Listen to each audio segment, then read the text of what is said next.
हम सामने खड़ी ट्रेन के एक डिब्बे में जा घुसे।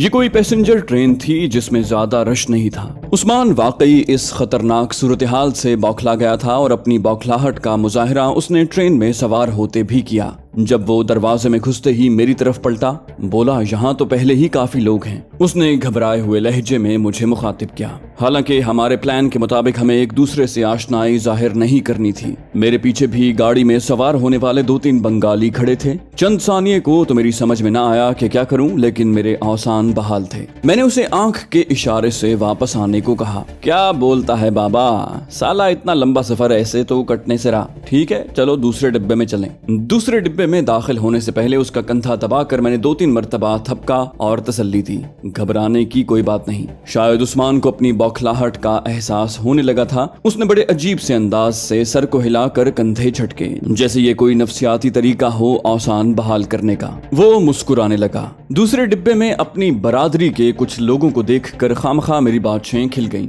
मैंने उस्मान को अपने सामने खिड़की से लगी अकेली सीट पर बैठने का इशारा किया और उसके दाएं तरफ बर्थ पर बैठे सरदारों की तरफ बढ़ गया। वाहे गुरु जी दा खालसा, वाहे गुरु जी दी फतेह, मैंने उन्हें मुखातिब किया। जवाब में सरदारों ने भी फतह बुलाई। हम लोग एक दूसरे की खैर खैरियत जानने लगे। वक्त गुजारी का कुदरत ने बड़ा बेहतरीन बहाना मुहैया कर दिया था। इस तरह बेतकल्लुफी से बातें करते हुए देखकर किसी को मुझ पर शक करने की जुर्रत न हुई। उस्मान की अलबत्ता और बात थी, लेकिन उसने भी हिम्मत पकड़ ली थी और वो खिड़की के सामने इस तरह आड़ा तिरछा होकर बैठा था कि ना तो बाहर से देखने पर उस पर सही तौर से नजर पड़ती, ना ही अंदर से। अलबत्ता वो खुद अंदर और बाहर होने वाली सूरत हाल का अंदाजा बखूबी लगा सकता था। खैरियत गुजरी के गाड़ी की रवानगी तक वहां कोई चेकिंग पार्टी ना आई। फिर विसल बजी, झंडी लहराई और गाड़ी ने रेंगना शुरू किया। जैसे जैसे गाड़ी प्लेटफॉर्म से निकल रही थी, हमारी जान में जान आ रही थी। हमने उससे सफर तो करना नहीं था, बस एक हिफाजती इकदाम के तहत उसमें जा घुसे थे। अगर अभी तक सिक्योरिटी वाले यहाँ नहीं पहुंचे थे तो उसका मतलब ये हरगिज नहीं था कि वो लोग बेखबर थे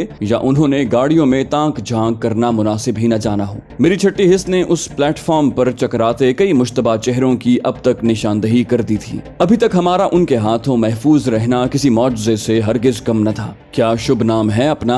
कोने में बैठे एक बूढ़े सरदार को यकदम ख्याल आया। हालांकि हमने अब तक एक दूसरे के गांव और जिले से वाकफियत हासिल कर ली थी, लेकिन थे तो सिख। मैंने उन्हें बताया कि कलकत्ता में मैं नया नया ही आया हूँ। अमरजीत सिंह महाराज जी। मेरे लहजे के इनकिसार ने उसे कुछ ज्यादा ही फुला दिया था। किद्दां आया? उसने दाईं मूंछ को बाएं हाथ के अंगूठे और शहादत की उंगली की मदद से बल देते हुए पूछा। मेरे लहजे में एक जमाने की जासियत झलक आई। बस बापूजी, कुछ न पूछो। बाबूजी ने अपने छेंदे की हौसला अफजाई फरमाई। घबरा ना छेंदे, बात कर। खुदा न करे कभी आपको मशरकी पंजाब की जेल यात्रा नसीब हो। अगर किसी जेल में 100 कैदी हों तो उनमें से कम 70 कत्ल के होंगे। एक तो सिख वैसे ही गर्म दिमाग होते हैं, फिर बैसाख में वाडियों के बाद जब उनकी जेब भी गर्म हो जाए तो उनका अपने आप में रहना नामुमकिन हो जाता है। हर साल बैसाखी पर पंजाब भर में कत्ल गारतगरी का एक तूफान जरूर उठता है और वहाँ किसी को महज इस बात पर ही कत्ल कर दिया जाता है कि साढ़े खेतों कोलू हंगोरा मार के लंगिया सी,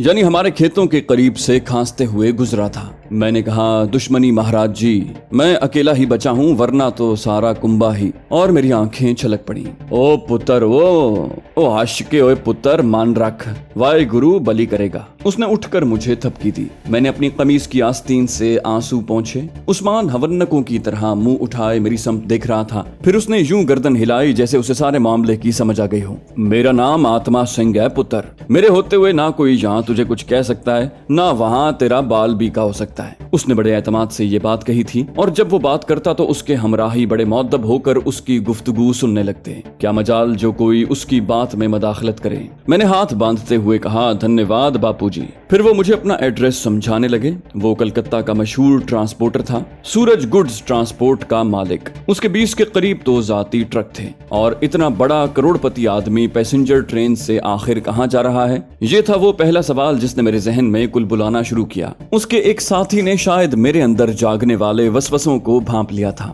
बोला, महाराज ने स्यालदे तक जाना था। हमने कहा, गाड़ी से ही चलते हैं। दौरान गुफ्तगू जब मैंने उस्मान की तरफ नजर उठाई तो उसने खतरे का इशारा किया और अपनी जगह से उठकर आगे बढ़ गया। मैं बेबस अपनी जगह से चिपका रहा, जाऊं कि न जाऊं। अजीब मखमसे ने आ घेरा था। मैंने कहा, चंगा बापूजी, मुझे जरा एक वाकिफ कार को 1-2 डिब्बों में तलाश करना है, जाने वो कहाँ चला गया। ये कहते हुए मैं उठ खड़ा हुआ। उसे अकेला छोड़ना मेरी गैरत को गवारा नहीं था। मेरे उठते उठते सरदार आत्मा सिंह ने कह दिया, पुत्र आई जरूर। मैं नमस्कार करके आगे खिस गया। उन्होंने कोरस में जवाब दिया, सत श्री अकाल। उस्मान डिब्बे के टॉयलेट से लगा खड़ा था। गाड़ी अभी स्टेशन की हुदूद में थी। मुख्तलिफ कांटे बदलकर उसे मुख्तलिफ लाइनों पर डालने का अमल कुछ ज्यादा ही सुस्त था। पिछले तीसरे डिब्बे में उस्मान ने मुंह दूसरी तरफ किए हुए मुख्तसर सी बात करके मुझे तफसीली हालात से आगाह कर दिया। जिस डिब्बे के मुतालिक उसने कहा था, उसमें मुक्ति बाहिनी के आदमी गालिबन उसकी तलाश में दाखिल हुए थे। बड़े मक्कार लोग थे। उनका ख्याल था कि ट्रेन को महफूज जानकर हम उसमें दाखिल होंगे और जब कोई वहां हमें चेक करने भी नहीं आएगा तो इत्मीनान से बैठे रहेंगे और इसी इत्मीनान की हालत में वो अचानक हमें दबोच लेंगे। मेरे खिज़र राह ने नेहा खाना ज़हन से सर उठाया। कुव्वत फैसला जितनी मजबूत होगी उतने ही तुम कामयाब रहोगे। फौरी फैसला और बर वक्त अमल, इसी में तुम्हारी निजात है। ट्रेन की रफ्तार इतनी कम थी कि लोग उसमें बाआसानी चढ़ उतर रहे थे। मैंने भी उस्मान का बाजू पकड़कर उसे चलती ट्रेन से नीचे उतरने का इशारा किया और खुद भी उसके पीछे उतर गया। यहाँ इक्का दुक्का लोग ही आ जा रहे थे। ज्यादातर रेलवे के मुलाजिमीन ही थे। जरा आगे नजर दौड़ाई तो दिल जैसे धक से रह गया। थोड़ी दूर पुलिस के जवानों ने रेलवे लाइन को दोनों अतराफ से घेर रखा था। अब ट्रेन के आहिस्ता होने का मतलब मैं बखूबी समझ गया था। वो लोग अचानक रेड करके उसे चेक करना चाहते थे। इस तरह फरार के 1% इम्कानात भी बाकी नहीं रहते थे। 2 मुक्ति बाहिनी वालों को अचानक नजर आ जाना ताईद गैबी था और इस अमर का इशारा भी कि वो जाते बरहक हमारी मुकम्मल पुष्ट पनाही कर रही है। और ये एतमाद जिस किसी को हासिल हो जाए कि उसकी मदद पर कायनात का खुदा मौजूद है, उसकी तवानाइयों का आलम क्या होगा। उसके हौसले आकाश की वुस्सतों को ना समेटने लगेंगे। मैंने वहां एक तरफ दीवार की ओट में उस्मान को ठहरने का इशारा किया। अपने बाएं हाथ बैतुल खला का बोर्ड पढ़कर, जिसके साथ ही सिर्फ रेलवे मुलाजिमीन के लिए भी लिखा था, मेरे जहन में एक शानदार मंसूबा तरतीब पा गया। एक बदकिस्मत रेलवे फायरमैन को मैंने उस तरफ जाते देखा था। इर्द गिर्द और कोई दिखाई नहीं दे रहा था। मैं बेधड़क उसके ताक़ुब में बढ़ गया। उसने एक सिख को देखकर गुस्से से कहा, ए किधर जाता है तू। अपनी बात का जवाब उसे भरपूर 2 हत्थड़ की शक्ल में मिला जो मैंने उसके सीने पर मारा था। एक तो कलकत्ते की पैदाइश और फिर रेलवे फायरमैन जिसके फेफड़े पहले ही धुआं निगल निगल कर स्याह हो रहे थे। बेचारे को हाय कहने की फुर्सत नसीब न हुई। बमुश्किल 1 मिनट के बाद उसका जिस्म कपड़ों से बेनियाज हो चुका था। सिर्फ एक ज़ेरे जामा उसके तने नाजुक पर बाकी रह गया था। मैंने बड़े माजरती जज्बात से 100 रुपए का एक नोट उसके ज़ेरे जामा में फंसाया और उसे एक लैट्रिन में डालकर उस्मान को इशारा किया। उसे करीब बुलाकर मैंने फौरन कपड़े तब्दील करने को कहा। चंद लम्हों तक तो वो हैरत से मेरी तरफ देखता रह गया। फिर जैसे बात उसके जहन ने हजम कर ली, वाह अली भाई वाह। उसने बेइख्तियार मुझे दाद दी और दूसरे ही लम्हे अपने काम में जुट गया। मैंने उस्मान के कपड़े भी उसी बैतुल खला में फेंक दिए जहां हमारा शिकार इस्तराहत फरमा रहा था। अब उस्मान रेलवे फायरमैन की वर्दी में मलबूस था और मैंने पगड़ी उतार कर उसे पटके की शक्ल में कंधे पर डाल रखा था। शिकार के जेब से बरामद होने वाली 4 मीनार सिगरेट की डिब्बी से एक सिगरेट निकाल कर मैंने सुलगा लिया। दूसरा सिगरेट मेरे कान में फंसा था और बाल बिखर कर माथे पर आ गए थे। मैं शक्ल से छटा हुआ गुंडा दिखाई दे रहा था, पंजाबी गुंडा। हमने बजाय स्टेशन की तरफ मुड़ने के अब रेलवे लाइन के वसी जाल के एक समत नजर आने वाली उस छोटी सी दीवार का रुख किया जिसके परली तरफ स्टेशन की हद खत्म हो जाती थी। हम दोनों साथ साथ खुशगपियां करते चले जा रहे थे। बादियों नजर में यही दिखाई देता था कि मैं उस रेलवे मुलाजिम का कोई दोस्त हूँ और हम दोनों मिलकर कोई गलत किस्म का धंधा जरूर करते हैं, वरना एक रेलवे फायरमैन की एक पंजाबी बदमाश से दोस्ती चेमानी दारद। दीवार के साथ साथ वॉचमैन खड़े थे क्योंकि ये वर्कशॉप का इलाका था और लोहा चोरों की जन्नत। लेकिन मेरा कद काठ और चाल ढाल देखकर किसी ने हमें रोकने या पूछने की जुर्रत न की और हम दोनों आसानी से दीवार फलांग गए। यहाँ खासी गहमा गहमी थी और स्टेशन के अंदर वाली बात अभी तक यहाँ नहीं पहुंची थी। हम एक साइकिल रिक्शे में बैठकर करीबी बाजार की तरफ मुड़ गए जहाँ रेडीमेड कपड़ों की दुकानें भी मौजूद थीं। साइकिल रिक्शे में बैठे बैठे मैंने अपना हुलिया दुरुस्त किया और दोबारा मुअज़्ज़िज़ सिख का रूप धार लिया। बाजार के एक कोने में बने टी स्टॉल पर उस्मान को बिठाकर मैं अंदर दाखिल हो गया।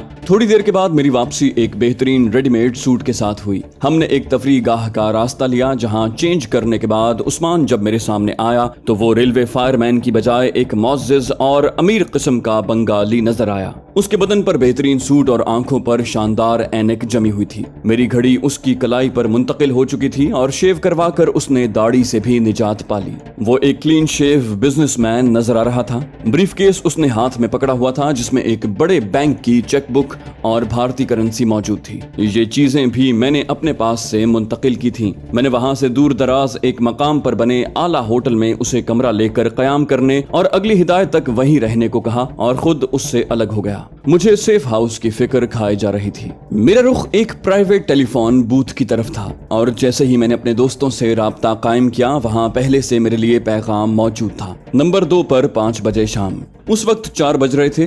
हमारी भाग दौड़ काफी देर से जारी थी। नंबर 2 हमारी एक आरवी का नाम था और ठीक 5 बजे मैं रेलवे बुकिंग ऑफिस की तरफ बढ़ रहा था, जहां मेरे दूसरे साथी ने मुझसे मिलना था। हम दोनों ने एक दूसरे को मखसूस निशानात से शनाख्त करना था। हम शक्ल आशना नहीं थे। ये बुकिंग ऑफिस सड़क से जरा हटकर अवाम की सहूलत के लिए तामीर किया गया था। मैं बुकिंग ऑफिस के बरामदे में बेंच पर बैठ गया। मेरी नजरें उस वाहिद दरवाजे की तरफ लगी थीं जो लोगों की आमदोरफ्त के लिए मखसूस था। बमुश्किल 2 मिनट ही गुजरे थे जब मैंने अपने जैसे एक सिख जवान को अंदर दाखिल होते देखा। उसने सूट पहना हुआ था और शक्ल से किसी यूनिवर्सिटी का तालिब इल्म नजर आ रहा था। सफेद शीशों की ऐनक देखकर बादियों नजर में वो कोई ज्ञानी किस्म का सिख दिखाई देता था, लेकिन मुझे इल्म था कि ये शीशे डमी हैं। उसके दाएं हाथ पर प्लास्टर चढ़ा था और बाएं हाथ में ब्राउन रंग का एक खास ट्रेडमार्क वाला ब्रीफकेस उसने थामा हुआ था। दरवाजे से अंदर दाखिल होकर उसने एक सरसरी नजर वहां बैठे लोगों पर डाली। हमारी नजरें जैसे ही आपस में टकराई, मैं वहां से उठकर एक कोने में जा खड़ा हुआ। अपने दाएं हाथ को एक मखसूस अंदाज से अब तक 2-3 मरतबा सर के गिर्द घुमा लिया था। चंद लम्हों तक वो कनखियों से मुझे देखता रहा, फिर टहलता हुआ मेरी तरफ आ गया। उसने बड़े मुअद्दब लहजे में मुझे मुखातिब किया, सत श्री अकाल जी। मैंने भी कहा सत श्री अकाल और दोनों हाथ बांधते हुए उसे दाएं हाथ में पहनी एक खास अंगूठी भी दिखा दी। उसने पूछा, टाइम क्या है महाराज? मैंने आहिस्ता से सरगोशी की, जवानी का। इस तरह के 2-4 जुमलों के बाद उसने अपनी जेब में हाथ डालकर खास रंग का एक रुमाल निकाला और उसे खामखा होंठों पर फेरा और फिर जेब में वापस डाल लिया। मैं बोला, खासा रश है, मेरे ख्याल में थोड़ी देर के बाद आएंगे। मैंने उसकी तरफ फिकरा उछाला। उसने मुस्कुराते हुए गर्दन हिलाई, बोला, हाँ कौन, पागलों की तरह 1.5-2 घंटे कतार में खड़ा रहे। ये कहकर वो मेरे आगे आगे चलने लगा। हम दोनों एक दूसरे का तकरीबन 20 मिनट तक ताक़ुब करते रहे। इस दौरान में उसने मुझे खासी गलियां और बाजार घुमा दिए थे। जब हम दोनों को यकीन हो गया कि कोई हमारा ताक़ुब नहीं कर रहा तो पहल मैंने ही की,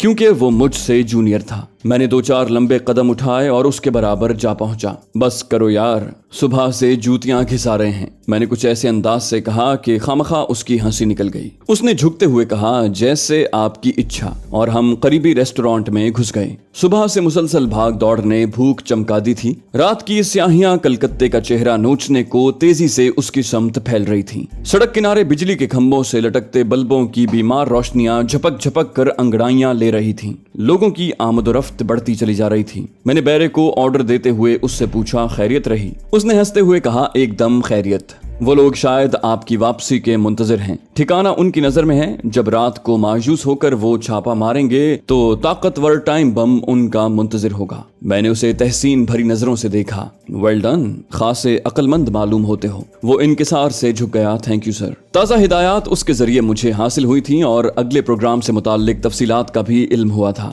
वो लोग चूंकि खासी देर से सरगर्म अमल थे, इसीलिए मुझसे बहुत ज्यादा बाखबर थे। उन्होंने 2-3 खुसूसी मकामात नोट कर रखे थे जहां मुक्ति बाहिनी के करता धरता अपने परवरदा पिल्लों समेत कयाम करते थे। ये मकामात एक तरह से उनके हेडक्वार्टर और ऑपरेशन रूम थे, जहां रॉ के बड़े बड़े जर्नैल बैठकर मंसूबाबंदी करते थे और यहीं से मिशन ब्रीफ करके उन्हें मशरकी पाकिस्तान में धकेला जाता था। हम उन्हें उनके मंसूबों समेत नीस्तो नाबूद करने का अज़्म रखते थे। हम उन्हें बताने आए थे कि उन्होंने हमारी अमन पसंदी का गलत मतलब लिया है। हम सिर्फ रेशम की तरह नरम ही नहीं बल्कि फौलाद की तरह सीसा पिलाई दीवार भी बनना जानते हैं। कोई जिक्र हमने अभी तक अगर उठाई थी तो ये कि लंका घर के भेदियों के हाथों उठाया गया था। दुश्मन ने हमें अपने महफूज कलों में बैठकर ललकारा था और हम उसकी ललकार का जवाब देने यहाँ आए थे। उसका चैलेंज हमने जवान मर्दों की तरह कबूल किया था। ये नौजवान खासा ज़हीन था और अपने काम का माहिर भी था। इसने मुख्तसर सी मुलाकात में मेरी आंखें खोल दी थी।